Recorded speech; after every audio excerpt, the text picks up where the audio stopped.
I am confused. Being philosophically consistent and being a very honest person, I'm sure you can tell me where God came from.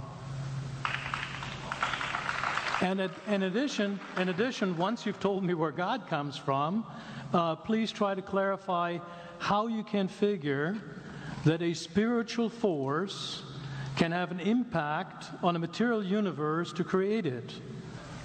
You got 5 minutes. Now, I just want to know which question. That's all right. You may take the rest of the minutes. We're supposed to do one question at a time. Which one would you like? That was part of the format for the debate. So which question? I want you to fill in the story of the rest of the beginning of the universe. God, spiritual matter, impact on material matter. Okay. So 2 questions. All right. Go ahead.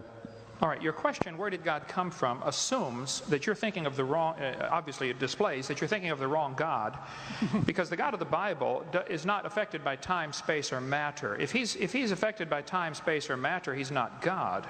Time, space, and matter is what we call a continuum. All of them have to come into existence at the same instant, because if there were matter but no space, where would you put it? If there were matter and space but no time, when would you put it? You cannot have time, space, or matter independently. They have to come into existence simultaneously. The Bible answers that in 10 words. In the beginning, there's time. God created the heaven, there's space, and the earth, there's matter.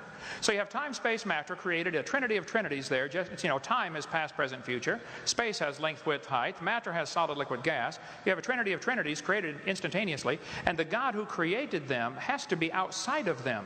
If he's limited by time, he's not God. The guy who created this computer is not in the computer. He's not running around in there changing the numbers on the screen, okay? The God who created this universe is outside of the universe. He's above it, beyond it, in it, through it. He's unaffected by it.